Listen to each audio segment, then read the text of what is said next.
Chapter 2. The Vanishing Glass. Nearly 10 years had passed since the Dursleys had woken up to find their nephew on the front step, but Privet Drive had hardly changed at all. The sun rose on the same tidy front gardens and lit up the brass number 4 on the Dursleys' front door.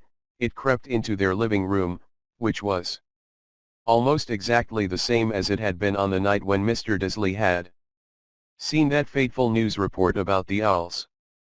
Only the photographs on the mantelpiece really showed how much time had passed. 10 years ago, there had been lots of pictures of what looked like a large pink beach ball wearing different colored bonnets, but Dudley Dursley was no longer a baby, and now the photographs showed a large blond boy riding his first bicycle, on a carousel at the fair, playing a computer game with his father, being hugged and kissed by his mother. The room held no sign at all that another boy lived in the house, too. Yet Harry Potter was still there, asleep at the moment, but not for long. His Aunt Petunia was awake, and it was her shrill voice that made the first noise of the day. Up! Get up! Now! Harry woke with a start. His aunt rapped on the door again. Up, she screeched. Harry heard her walking toward the kitchen, and then the sound of the frying pan being put on the stove. He rolled onto his back and tried to remember the dream he had been having. It had been a good one. There had been a flying motorcycle in it. He had a funny feeling he'd had the same dream before. His aunt was back outside the door. Are you up yet? She demanded. Nearly, said Harry. Well, get a move on, I want you to look after the bacon. And don't you dare let it burn, I want everything perfect on Dudley's birthday. Harry groaned. What did you say? His aunt snapped through the door. Nothing, nothing. Dudley's birthday, how could he have forgotten? Harry got slowly out of bed and started looking for socks. He found a pair under his bed and, after pulling a spider off one of them, put them on. Harry was used to spiders, because the cupboard under the stairs was full of them, and that was where he slept. When he was dressed, he went down the hall into the kitchen. The table was almost hidden beneath all Dudley's birthday presents. It looked as though Dudley had gotten the new computer he wanted, not to mention the second television and the racing bike. Exactly why Dudley wanted a racing bike was a mystery to Harry, as Dudley was very fat and hated exercise unless of course it involved punching somebody. Dudley's favorite punching bag was Harry, but he couldn't often catch him. Harry didn't look it, but he was very fast. Perhaps it had something to do with living in a dark cupboard, but Harry had always been small and skinny for his age. He looked even smaller and skinnier than he really was because all he had to wear were old clothes of Dudley's, and Dudley was about 4 times bigger than he was. Harry had a thin face, knobbly knees, black hair, and bright green eyes. He wore round glasses held together with a lot of scotch tape because of all the times Dudley had punched him on the nose. The only thing Harry liked about his own appearance was a very thin scar on his forehead that was shaped like a bolt of lightning. He had had it as long as he could remember, and the first question he could ever remember asking his Aunt Petunia was how he had gotten it. In the car crash when your parents died, she had said. And don't ask questions. Don't ask questions, that was the first rule for a quiet life with the Dursleys. Uncle Vernon entered the kitchen as Harry was turning over the bacon. Comb your hair, he barked, by way of a morning greeting. About once a week, Uncle Vernon looked over the top of his newspaper and shouted that Harry needed a haircut. Harry must have had more haircuts than the rest of the boys in his class put together, but it made no difference. His hair simply grew that way all over the place. Harry was frying eggs by the time Dudley arrived in the kitchen with his mother. Dudley looked a lot like Uncle Vernon. He had a large pink face, not much neck, small, watery blue eyes, and thick blonde hair that lay smoothly on his thick, fat head. Aunt Petunia often said that Dudley looked like a baby. Angel Harry often said that Dudley looked like a pig in a wig. Harry put the plates of egg and bacon on the table, which was difficult as there wasn't much room. Dudley, meanwhile, was counting his presents. His face fell. 36, he said, looking up at his mother and father. That's two less than last year. Darling, you haven't counted Auntie Marge's present. See, it's here under this big one from Mummy and Daddy. All right, 37 then, said Dudley, going red in the face. Harry, who could see a huge Dudley tantrum coming on, began wolfing down his bacon as fast as possible in case Dudley turned the table over.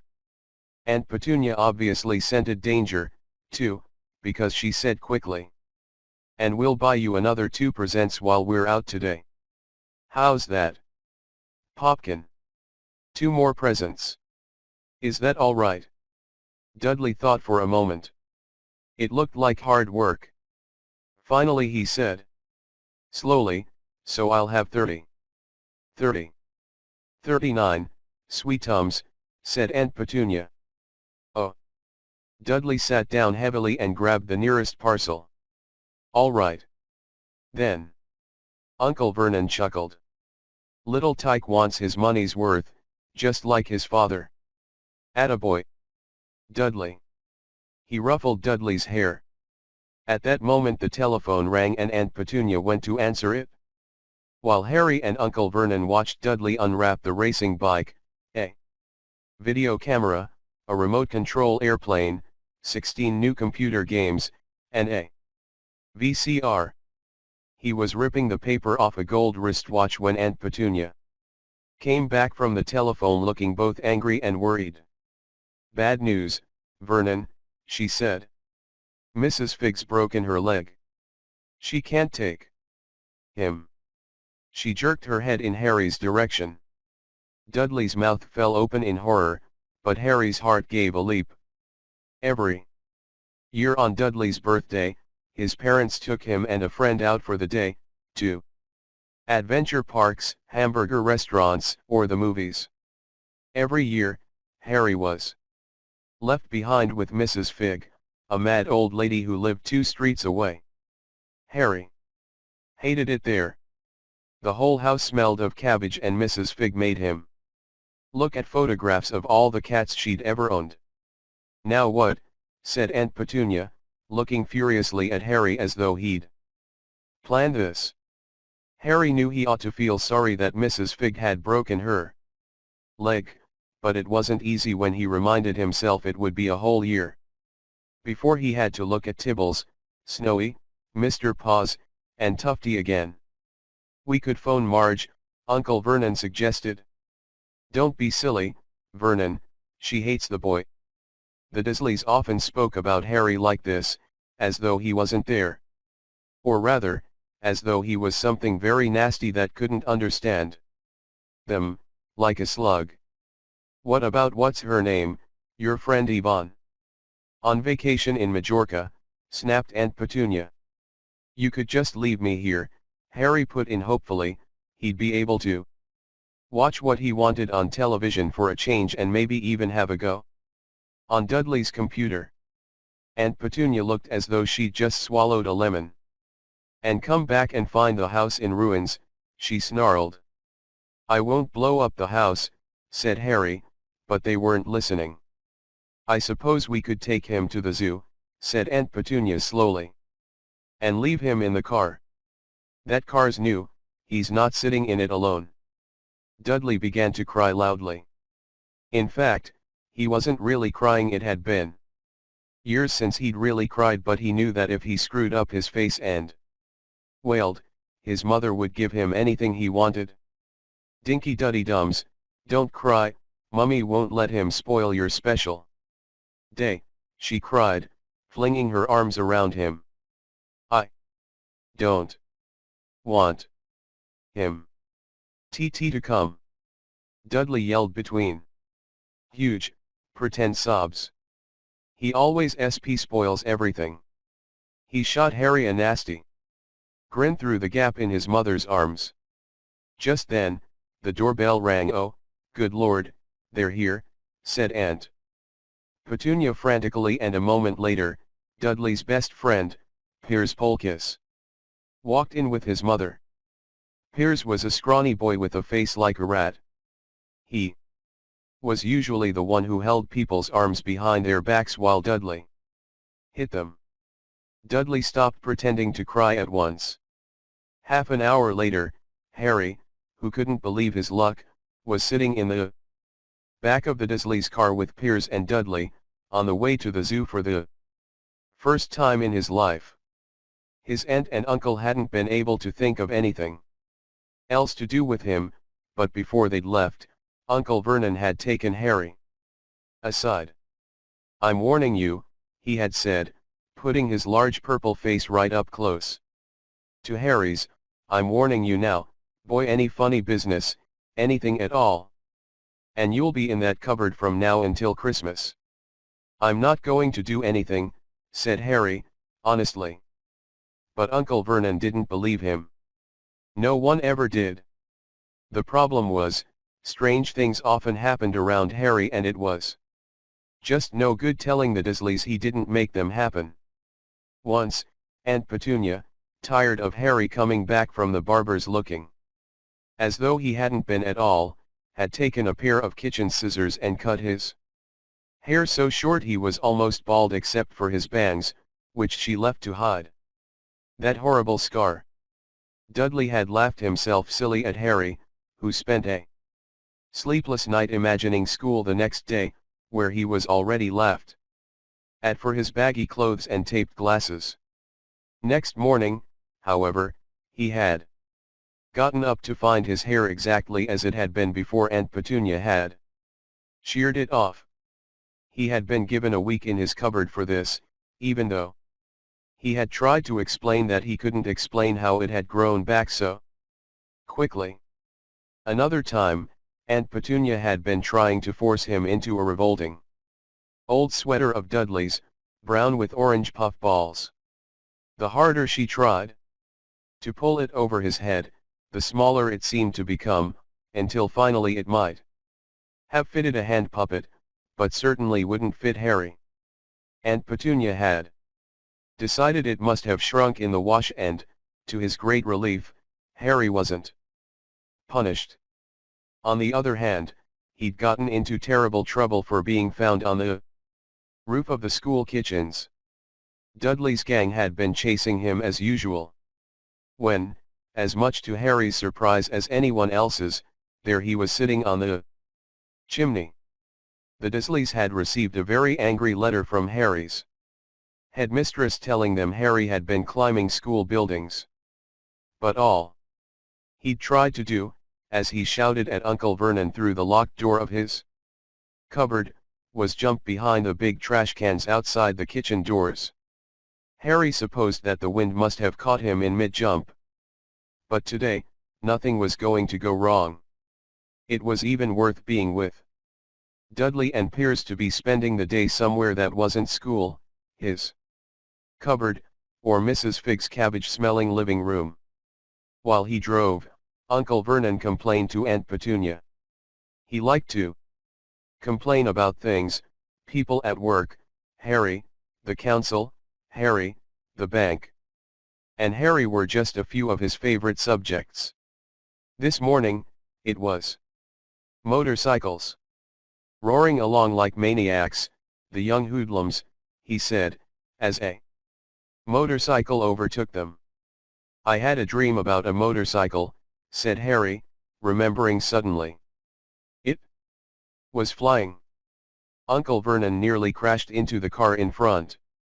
He turned right around in his seat and yelled at Harry, his face like a gigantic beet with a mustache. "Motorcycles don't fly. Dudley and Piers sniggered. "I know they don't," said Harry. "It was only a dream." But he wished he hadn't said anything. If there was one thing the Dursleys hated even more than his asking questions, it was his talking about anything. Acting in a way it shouldn't, no matter if it was in a dream or even a cartoon. They seemed to think he might get dangerous ideas. It was a very sunny Saturday and the zoo was crowded with families. The Dursleys bought Dudley and Piers large chocolate ice creams at the entrance. And then, because the smiling lady in the van had asked Harry what he wanted, before they could hurry him away, they bought him a cheap lemon ice pop. It wasn't bad, either, Harry thought, licking it as they watched a gorilla scratching its head who looked remarkably like Dudley, except that it wasn't blonde. Harry had the best morning he'd had in a long time. He was careful to walk a little way apart from the Dursleys so that Dudley and Piers, who were starting to get bored with the animals by lunchtime, wouldn't fall back on their favorite hobby of hitting him. They ate in the zoo restaurant, and when Dudley had a tantrum because his Knickerbocker glory didn't have enough ice cream on top, Uncle Vernon bought him another one and Harry was allowed to finish the first. Harry felt, afterward, that he should have known it was all too good to last. After lunch they went to the reptile house. It was cool and dark in there, with lit windows all along the walls. Behind the glass, all sorts of lizards and snakes were crawling and slithering over bits of wood and stone. Dudley and Piers wanted to see huge, poisonous cobras and thick, man-crushing pythons. Dudley quickly found the largest snake in the place. It could have wrapped its body twice around Uncle Vernon's car and crushed it into a trash can, but at the moment it didn't look in the mood. In fact, it was fast asleep. Dudley stood with his nose pressed against the glass, staring at the glistening brown coils. "Make it move," he whined at his father. Uncle Vernon tapped on the glass. But the snake didn't budge. "Do it again," Dudley ordered. Uncle Vernon rapped the glass smartly with his knuckles, but the snake just snoozed on. "This is boring," Dudley moaned. He shuffled away. Harry moved in front of the tank and looked intently at the snake. He wouldn't have been surprised if it had died of boredom itself, no company except stupid people drumming their fingers on the glass trying to disturb it all day long. It was worse than having a cupboard as a bedroom, where the only visitor was Aunt Petunia hammering on the door to wake you up. At least he got to visit the rest of the house. The snake suddenly opened its beady eyes. Slowly, very slowly, it raised its head until its eyes were on a level with Harry's. It winked. Harry stared. Then he looked quickly around to see if anyone was watching. They weren't. He looked back at the snake and winked, too. The snake jerked its head toward Uncle Vernon and Dudley, then raised its eyes to the ceiling. It gave Harry a look that said quite plainly, "I get that all the time." "I know," Harry murmured through the glass, though he wasn't sure the snake could hear him. "It must be really annoying." The snake nodded vigorously. "Where do you come from, anyway?" Harry asked. The snake jabbed its tail at a little sign next to the glass. Harry peered at it. "Boa constrictor, Brazil." "Was it nice there?" The boa constrictor jabbed its tail at the sign again and Harry read on, "This specimen was bred in the zoo." "Oh, I see, so you've never been to Brazil." As the snake shook its head, a deafening shout behind Harry made both of them jump. "Dudley! Mr. Dursley! Come and look at this snake. You won't believe what it's doing." Dudley came waddling toward them as fast as he could. "Out of the way, you," he said, punching Harry in the ribs. Caught by surprise, Harry fell hard on the concrete floor. What came next happened so fast no one saw how it happened. 1 second, Piers and Dudley were leaning right up close to the glass, the next, they had leapt back with howls of horror. Harry sat up and gasped, the glass front of the boa constrictor's tank had vanished. The great snake was uncoiling itself rapidly, slithering out onto the floor. People throughout the reptile house screamed and started running for the exits. As the snake slid swiftly past him, Harry could have sworn a low, hissing voice said, "Brazil, here I come." "Thanks, amigo." The keeper of the reptile house was in shock. "But the glass," he kept saying, "where did the glass go?" The zoo director himself made Aunt Petunia a cup of strong, sweet tea, while he apologized over and over again. Piers and Dudley could only gibber.